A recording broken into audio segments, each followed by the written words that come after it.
Hoy os hablaremos o tocaremos un tema que creemos que es delicado, pero entendemos que es importante y por eso realizamos hoy el videoprograma.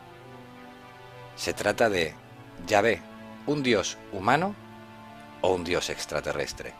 A través de los siglos, la gente ha creído que el Dios que guió a Moisés y a los israelitas era el mismo Dios del que habló Jesucristo. Pero, ¿qué pasaría si os dijeran que ese Dios era en realidad un extraterrestre? Quizá muchos os indignéis, pero antes tenéis que ver todas las evidencias que los ufólogos han ido planteando. Y es que, a lo mejor, el tal Yahvé no era sino un alienígena impostor. Simplemente porque era demasiado imperfecto. Era colérico, cruel, para ser Dios. Y la forma en que se manifestaba tenía demasiado de nave extraterrestre. Comprendemos que el oyente le puede resultar chocante y aclaramos que aquí no estamos ni negando ni afirmando la teoría. Simplemente la exponemos. Hecha esta aclaración, debemos decir que la teoría no tiene carácter científico, aunque tampoco pertenece al esoterismo. Es más bien una especulación pseudo-científica. Dicho todo esto, durante el largo tiempo en que Moisés guía a los israelitas, vemos que éste prácticamente no tomaba decisiones importantes sin consultarle. Hasta aquí no parecería haber nada extraño, pero sí, tenemos en cuenta que Yahvé no quería intermediarios entre él y Moisés. ¿Qué pasa si consideramos cómo empezó todo? Veremos que sí da que pensar la propia historia. Así, el primer encuentro de Moisés con Yahvé, en la época en que Moisés era pastor y aún no asumía el liderazgo de los hebreos, fue cuando Moisés vio una zarza que ardía sin consumirse. Dice así el Éxodo: el ángel de Yahvé se le apareció en forma de llama de fuego, en medio de una zarza.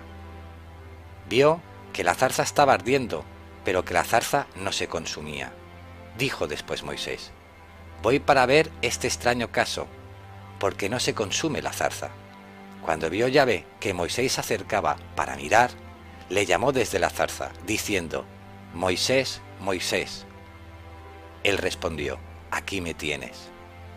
Le dijo: no te acerques más, quítate las sandalias de tus pies, porque el lugar en el que estás es tierra sagrada. Y añadió: yo soy el Dios de tu padre, el Dios de Abraham, el Dios de Isaac y el Dios de Jacob. Ahora bien, aquí se plantea lo que en realidad Moisés vio. ¿Era un tipo de luz artificial? Para ese entonces, la humanidad aún no había descubierto la luz artificial. Él la interpretó como fuego, al igual que hizo después con la luz que emitía el ovni que supuestamente guió al pueblo elegido. Surgen, sin embargo, estas preguntas. ¿Por qué los extraterrestres se hacían pasar por Dios? ¿De qué fuente procedía esa luz artificial? Según los partidarios de la intervención extraterrestre, el caso del pueblo elegido, al igual que otros más, responde a un propósito de experimentación social por parte de los extraterrestres. De modo que en ese marco, o al menos en cierta medida, la actual situación histórica de la humanidad expresa pasadas intervenciones extraterrestres, como las que supuestamente se habrían dado entre los mayas, egipcios, aztecas y los propios babilonios, además de entre los hebreos, que son el caso que más nos atañe. En cuanto a la fuente de la luz, artificial en este caso, o creemos, bien pudo haberse tratado de algún artefacto pequeño que emitía luminosidad, y del cual salía una voz. Se decanta aquí la posibilidad de que ese fuego haya sido el producto de un cierto aceite dentro de una planta, en virtud de la cual está, al contacto con ciertos elementos químicos, ardería de forma tan fugaz que no se consumiría. Porque en efecto eso pasa con la Diactunus albus, presente en la zona donde Moisés vio arder la zarza, pero el tiempo en que suele arder sin consumirse es demasiado breve como para dar lugar al diálogo mencionado en el Éxodo. Por último, si se rechaza la teoría del artefacto que emite luz, queda la posibilidad de una alucinación visual auditiva inducida por algún extraterrestre, pues comúnmente se les ha adjudicado a estos la posesión de poderes psíquicos.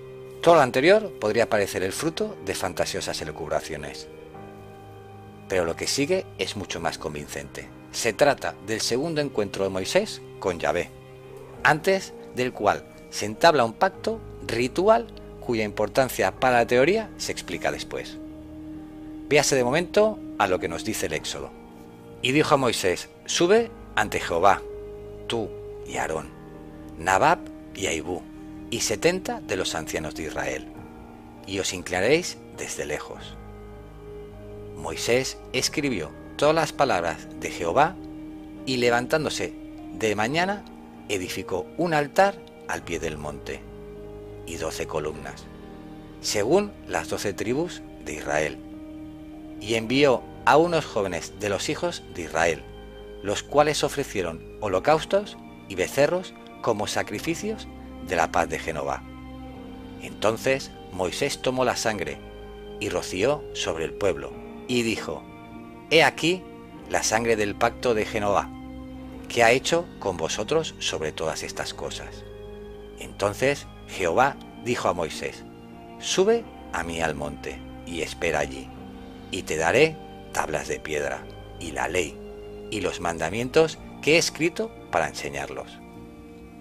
Moisés se levantó, y Josué, su ministro, y Moisés subió al monte de Dios, y dijo a los ancianos: esperadme aquí, hasta que volvamos a vosotros. Y aquí Aarón y Hur están con vosotros. El que tuviera asuntos, que venga a ellos. Entonces Moisés subió al monte, y una nube cubrió el monte, y la gloria de Jehová reposó sobre el monte Sinaí. Y la nube lo cubrió por 6 días. Y al 7º día llamó a Moisés en medio de la nube. Y el parecer de la gloria de Jehová era como un fuego abrasador en la cumbre del monte, a los ojos de los hijos de Israel. Y entró Moisés en medio de la nube, y subió al monte. Y estuvo Moisés en el monte 40 días y 40 noches. Y Jehová habló a Moisés. Ahora explicaremos la cita anterior.